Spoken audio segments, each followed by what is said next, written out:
then the about 5-10 minutes at the end is what you saw just a little bit earlier in the clip, which are interviews and sort of a documentation of the process of how this is coming, and also letting the Indigenous just speak for themselves. And their own pain, actually, at seeing some of their siblings, children, relatives actually go through this horrible, horrible thing. So that's what the DVD is about. Wow. Bless you guys. That's phenomenal. Paul, anything else you want to say before I want to talk about you personally? Sure. Anything else? What I'd love to say to the viewers here today is that with God we can really make a difference. You know, the Holy Spirit, I believe, wants to see massive breakthrough occur in the world that we live in. And it's not too difficult. You can do anything for God, and I really mean that. You know, how do you change an issue like this? It's the Holy Spirit engaging just the little thing that we have to offer, and He makes it powerful. So I guess that's the message of my heart. Yeah. I loved what you said a few sentences earlier, maybe a few paragraphs earlier, where you said, I love how God takes and supercharges what we do, our steps of obedience. And that's exactly what has been playing out with you and Susie. So in our closing minutes, I want to focus on your personal journey, because when I was reading a few things about your life, I thought, you know what, this is really important, and this is real current, if you will, biblically, and that's about the importance of your heritage and the generations walking together. Tell us a little bit about your story. Take us back, and what was your family life like? What is your family heritage, and how is that playing out now? My great-grandmother, on Mother's Day, went to church. She hadn't gone to church much before, and she got all the kids in the whole family except for Dad. He didn't want to go. And she gave her life to the Lord that day. And after that time, she said, my family will serve Jesus. And I counted up about a year or so ago that over 30 people are serving the Lord full time from that decision of that one woman. And so I come from a heritage of preachers, you know, going back to my great-grandmother, and then my grandfather and my dad and my uncles and so Now, what part of the world? People are hearing an accent. They're saying, where is he from? They're trying to guess. Well, I'm from New Zealand, but actually okay. I'm also part American. And so this is the American side of my family. Oh, okay. Yeah. And so when I was a young person, you know, I was in the outback of Australia amongst all the grass snakes and the kangaroos. And the leader of our mission trip, it was the first mission trip I did at 14 years of age, he said, who wants to serve the Lord like full time? And so at 14 years of age, I said, you know what, that's what I want to do with my life. And so since then, it's just been walking with God step by step. Coming from a Christian background, a very, very strong Christian background. At the age of 3, one of my first memories was Mum making me study Hebrew and Greek. You know? At 3? At 3, yeah. Wow. And she was very passionate, you know, that we got into the Word and all the rest. And so I have a very strong Christian background.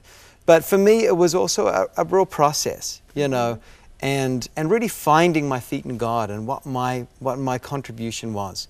And at 17, I did a discipleship training school with Youth with a Mission. And that really set my feet, really walking for God and discovering, you know, how I can serve and what I can do. And so, you know, we definitely, the generations walk together. I was just in New Zealand a couple days ago, and my 99-year-old grandma, still alive and still serving the Lord, and we walk this out together. You've also done some unique things. For instance, you've memorized the whole book of Revelation. That's correct. Why did you do that? Well, I did that because of my mother. My parents were captured in the Eastern Bloc back in the 60s, way back then.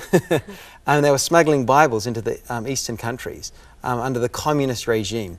And they were captured and interrogated for 4 days. And they thought they were going to lose everything. But they had their English Bible, and after a day of interrogation, my dad came into the room, and he was all beat up. And my mom was propped up in bed saying, John, my father's name, it says in the book of Revelation that if we read the words, that we'll get a blessing. And Dad said, you know, I really don't want to do that right now. I just want to go to sleep. And she said, no, you've got to do this. And so they got such a blessing through reading the book of Revelation that my mother, when she came out, she memorized the entire book in about 2.5 weeks. And she could, yeah, she's a real focused lady, woman of God, and she could quote the whole thing from start to finish in one shot.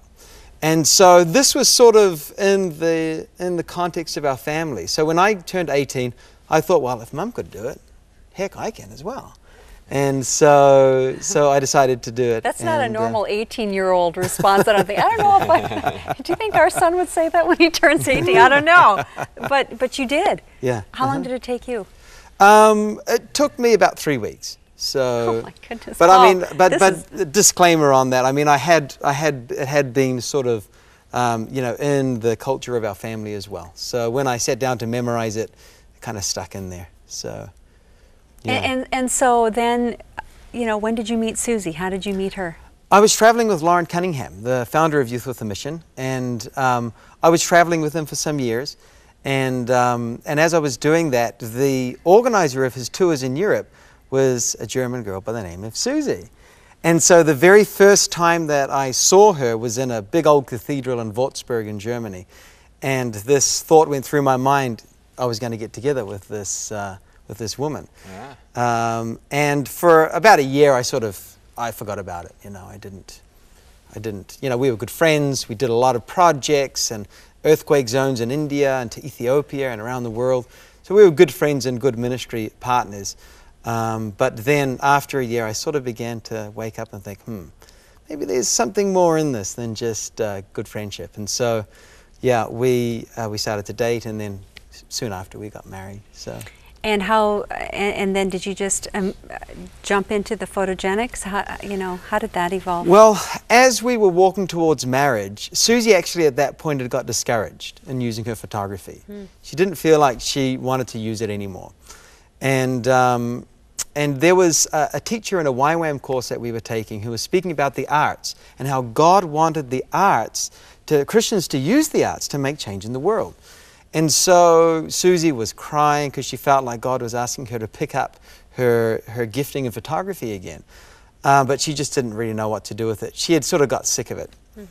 And so I really felt the Lord speaking to me. And so I said to her, you know what, I'll back away from my ministry. Because I was doing a lot in evangelism and teaching around the world. And with this Revelation production that I had gotten together. It was a theatrical production. Right, my brother, he had a band, and we did this drama thing, and it was fun, yeah.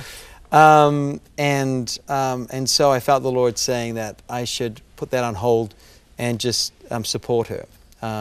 And seeing this whole thing of photography start to really start to come to the fore. And so we've been walking that ever since. And it's just been amazing to see how God has fused this together. That's amazing.